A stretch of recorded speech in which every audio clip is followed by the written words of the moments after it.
A decade ago, the Lacanian Marxist Slavoj Žižek appeared in Sophie Fine's film The Pervert's Guide to Ideology.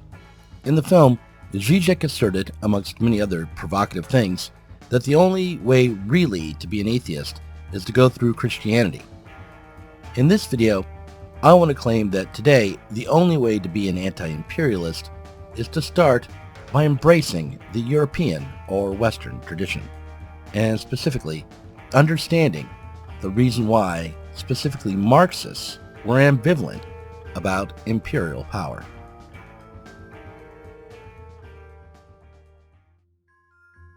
To begin with, it's important to understand that the future vision of historical socialists, the worldview maybe, was not very different from the perspective taken by today's libertarians.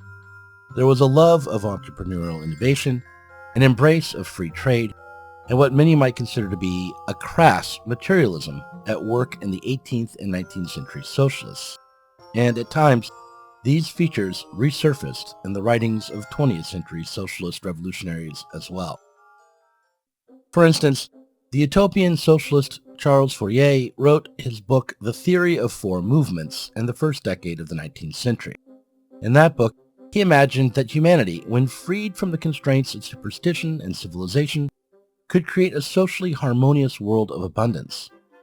In Fourier's vision, not only would the poor be lifted up from their misery, women freed from patriarchal oppression, but these salty oceans could be transformed into oceans of lemonade, and we would be rid of the terrible sea monsters who threatened sailors and whose grip on our imaginations so violently excited us. Fourier was a critic of the cult of reason that had emerged since the Enlightenment, an enemy of philosophers and of established thought. But it was only because of the vision of the Enlightenment, the political promise of the French Revolution, and the power of industry that his utopian writings could gain currency. To escape from want, to overcome disharmony, to control the global temperature so that the whole world would be 70 degrees all the time. These are the goals of a man whose worldview was shaped by capitalism. According to the 20th century Marxist Karl Kautsky, the 19th century British Empire was predicated on a vision that was similar to, if not the same as, Fourier's. Rather than turning the world's oceans into lemonade, Britain wanted to become the workshop of the world, and hence make the world become an agrarian zone which would buy England's industrial products and provide her with foodstuffs and raw materials. To perfect the world, create global harmony by correctly proportioning the division of labor so that the agricultural zone would expand in accordance with the needs of British industry, and all sides could profit from the arrangement, was the purpose of a world system built on entrepreneurialism and free trade. However, according to Kautsky, a world harmony built on free trade was impossible because the industrial zone would overmaster and dominate the agrarian zones. What might have been peaceful coexistence based on mutual beneficial production became instead a competition to develop heavy industries, even as agrarian zones were transformed into industrial territories by the demands made upon those regions by their industrial masters. Ultimately, however, despite these unintended consequences, Kautsky believed that harmony could be achieved, not through the proper balancing of agrarian and industrial zones, and not through capitalist competition between nations to develop industrial capital, but rather through the peaceful cooperation of all the developed nations through a cartel. That is, by agreeing to limit competition and manage the world and its resources together, capitalists could move from an imperialist phase to an ultra-imperialist phase and avoid future world wars. In this ultra-imperialist moment, the project to create socialism would be relatively easy.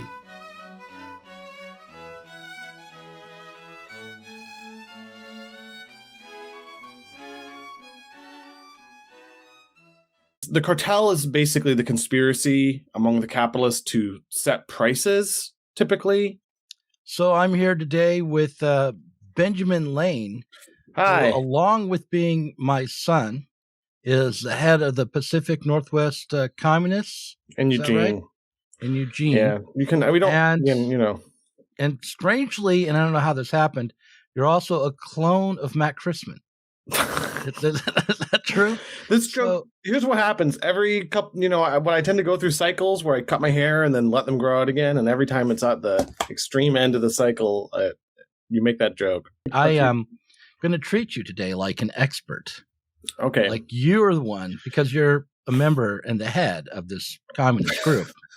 It's the group is like 4 people reading a book together, plus 4 people in Portland reading books. So okay, so your membership is nearly into double digits, and you've been leading reading groups for several years. That's true. And you are now you're educated on Lenin's Imperialism, the highest form of capitalism, right? Yeah, we recently read that in our group. Can I read a little bit from Lenin? Mm-hmm. Yeah. Half a century ago, when Marx was writing Capital, free competition appeared to the overwhelming majority of economists to be a natural law. Official science tried, by a conspiracy of silence, to kill the works of Marx, who, by a theoretical and historical analysis of capitalism, proved that free competition gives rise to the concentration of production, which, in turn, at a certain stage of development, leads to monopoly. Today, monopoly has become a fact. So from there, if we jump, that's the jumping off point. That really is the beginning of his argument about imperialism. Mm-hmm. Can I put this into concrete terms for a moment? Mm-hmm. Let's say you have an industry that requires some raw materials coming out of, I don't know, Brazil. Mm-hmm. And they want that raw materials to be transported more quickly. And they don't have the cash reserves based on last year's profits to simply invest in rail production in Brazil.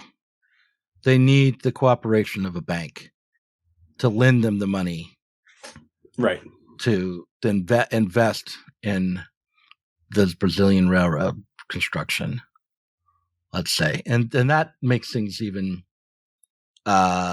simpler than they probably would be, right? Because it would be a railroad probably would make that investment, but it would be in conjunction with some other interests in the developed nations, perhaps. I mean, we'd have to look at the actual history of railroad construction in Brazil. They act as lenders. Eles falaram que é muito valor, ia dar uma riqueza para as pessoas. Infelizmente, você está vendo a situação que está parada, né? Sem ninguém executando a obra. Estragou as terras, nem pagou e agora abandonado aí. This is Simon Romero for the New York Times. More than 1,000 miles north of Rio's beaches and São Paulo's soaring skyline lies the multi-billion-dollar Transnordestina Railroad. The long, winding route was supposed to transport soybeans from Brazil's impoverished interior to its ports. 8 years into construction, it's a broken line of dirt roads and forsaken bridges, one of dozens of boom-time investments that have stalled as Brazil's economy slows. In 1968, Brazil's GDP was growing at 9.8%, and by 1973, this growth reached an astonishing 14%.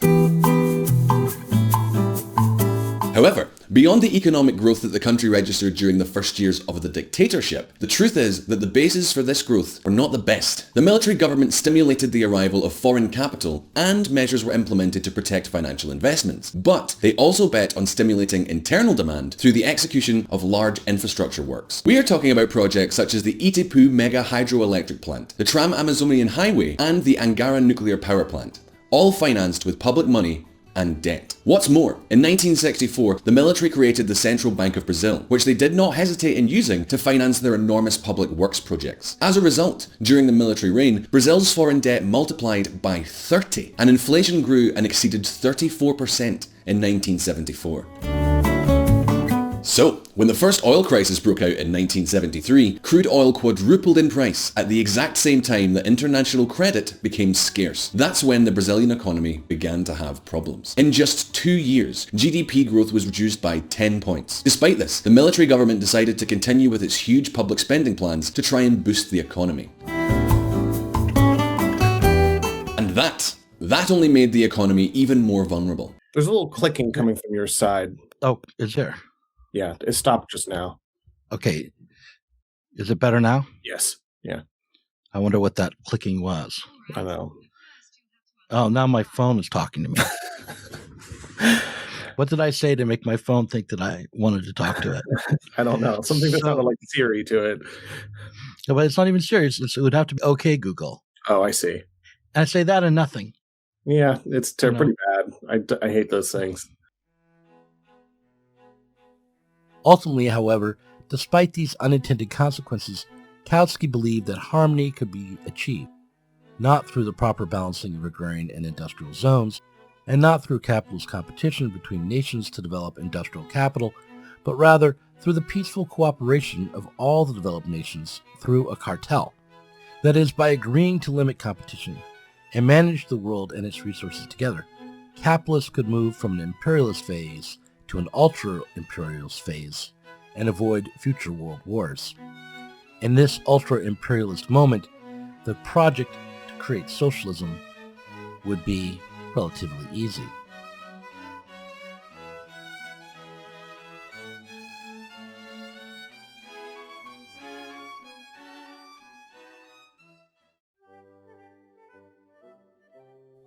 Kautsky's vision of ultra-imperialism sounds a bit like the one Ned Beatty put forward in the 1976 Paddy Chayefsky film Network. We no longer live in a world of nations and ideologies, Mr. Beale. The world is a college of corporations, inexorably determined by the immutable bylaws of business. The world is a business, Mr. Beale. It has been since man crawled out of the slime. And our children will live, Mr. Beale, to see that perfect world in which there's no war or famine, oppression or brutality. One vast and ecumenical holding company for whom all men will work to serve a common profit, in which all men will hold a share of stock, all necessities provided, all anxieties tranquilized, all boredom amused.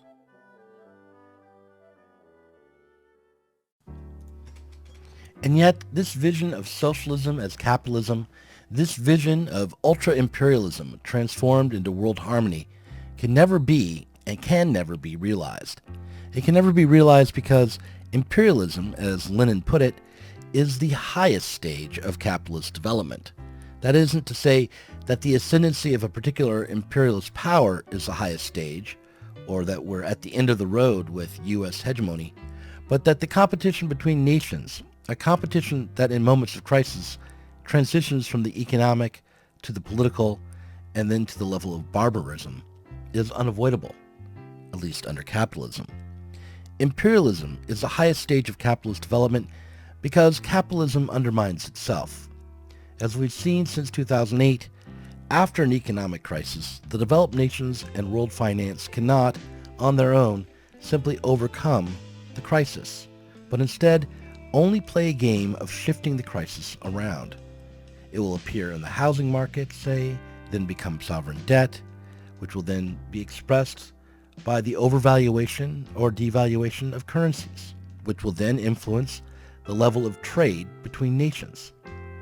No amount of fictitious capital or financialization will forestall a reckoning, but when this reckoning comes, it will come in the form of troop movements and bombings, rather than as bankruptcies and defaults. The task of an anti-imperialist, then, is not merely to oppose the violent actions of the developed world or to stand against this or that invasion and morally repugnant act of violence, but rather to organize a force that can change the terms of production and finance both. We'll have to do more than transform the ocean of seawater into an ocean of pink lemonade. We'll have to transform ourselves by changing how we relate together as we produce and reproduce our world. We are one people. We are one nation. And together we will begin the next great chapter in the American story with words that will ring from coast to coast, from sea to shining sea. Yes, we can.